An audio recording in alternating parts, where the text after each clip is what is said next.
the No Kings protest. Now, this isn't just a big crowd of people. This is a bunch of people coming together to let their voices be heard and their signs be shown. Construction workers are hard at work getting the building ready, but say they can't even park next to the building. Instead, they have to walk, skate, or even scooter just to get to work. Nutella, Coca-Cola, Advil, Purina, and more are being wiped off the shelf due to possible salmonella, rodent, and bird contamination. The Donor Dash is an amazing event that brings people together so that they can remember and celebrate life. Without going to the bathroom or sitting, Booker spoke against the Trump administration's recent actions for 25 hours straight. What banning DEI means for UNC students and faculty, and how our campus can better support cultural centers like the one right here. You can find everything in this closet, from suits, polos, and while you're at it, you might as well throw that tie. Or you can come see Sean McLynch's Dinner at Home kit, which, as tasty as it looks, it's all fake and made out of graphic design. Go! Make sure both feet are touching. Every athlete on the UNC football team shows up chasing the same goal, to be their best. For junior strong safety Miles McClarity, that goal never changed. What changed was the fight you have to survive to get here. I was just like your stereotypical 16-year-old. I think I was a junior in high school, and I was just loud, goofy, silly. And I'd probably say I was pretty naive, just naive to the world, naive to the future, but I was all around just a normal dude.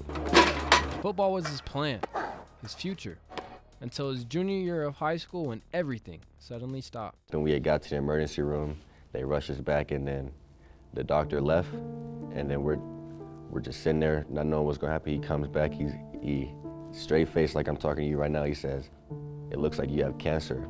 More specifically, acute lymphoblastic leukemia, a form of blood cancer. For like 2.5, 3 weeks, we didn't know what was happening. Like, he literally was just fading away almost, in a sense, and we just didn't know what was wrong. When I saw his caretakers well up in tears and come up to send him off, that was a moment I was like, this feels different. Treatment took football away, and the body he once trusted no longer responded. Envisioning something that you've always been able to do and your body not being able to replicate that, it's a nasty feeling. Like, I remember I couldn't jump. But even in the hospital, the game never left him. Any dream that he was still grasping at, I'm for it. Like, anything to give you hope to keep on fighting and keep pushing, just keep holding on. And just when Miles thought college football wasn't in the cards, UNC gave him a call and gave him an opportunity. They've given me everything I've needed and more. The coaches, they were understanding from the start. Coaches and teammates adjusted expectations, rebuilt his training, and gave him a place to compete again. Not just as a player, but as a person. The first thing that I was told was believe in the dark. And I know darkness looks a lot different for other people, but if you believe that there is another side to that dark door, then I really think that you'll be able to propel yourself forward.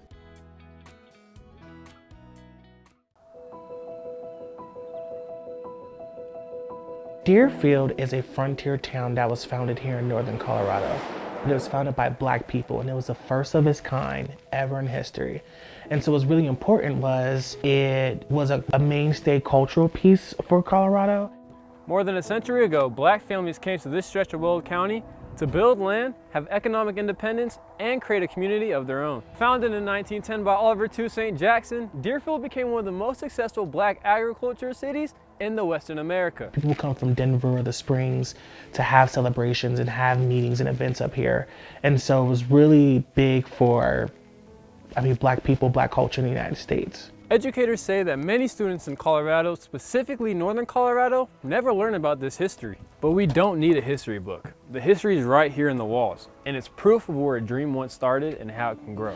Well, we do have history here, and there is stories to tie us down to, and so we need to just keep remembering Deerfield and pulling back on that history. No, we have a voice here, we have a name here, and here's what it is, it's Deerfield. Hodges says places like Deerfield do more than fill historical gaps. They help students understand identity, belonging, and community, all in the region that they live in today. Pulling from history brings people together, ties together communities, community identity, and it just keeps, our community strong. And while Deerfield's history is often recognized during Black History Month, its legacy extends far beyond just a single month on the calendar. Black history, Black culture, Black heritage, and Black stories is more than just February. It's all year long. And places like Deerfield set the tone for a place like the Marcus Garvey to even exist. You know what I'm saying? Without Deerfield, I don't even know if the Garvey would even exist. Deerfield's buildings may be fading, but its stories still shape how Colorado understands its past and who belongs in it. Reporting from Deerfield, I'm Jaylen Lee. I mean, Lego's our passion, it's our fun. Legos has been a kid's toy favorite for many years. This past weekend, it was 2 adults taking all the attention at the Stanley Marketplace. Donnie Greenfield with Cowlug from the Denver area brought the bricks and the imagination. With Cowlug, we're doing a display with the interactive train build at the Stanley Marketplace. Greenfield set up an entire city and train system, one that kids and families could interact with. So that's what we're doing here today. Showing off some of our Lego displays, interacting with the public, with the build your own train section. And you can't just have a train by itself, so we got our trains and our city running along with it. For some, Legos aren't just a toy. It's a creative outlet that can connect generations. The Lego community is vast now. It's grown and grown, and it's not just kids, it's adults, but it's something that helps connect kids and adults. Cowlug is part of an official Lego user group, which gives them direct support from Lego Corporation for events like this one. Being in a Lego user group means that we actually have a relationship with Lego. We're in their ambassador network. So when we do stuff like this and give back to the community, they support us as well.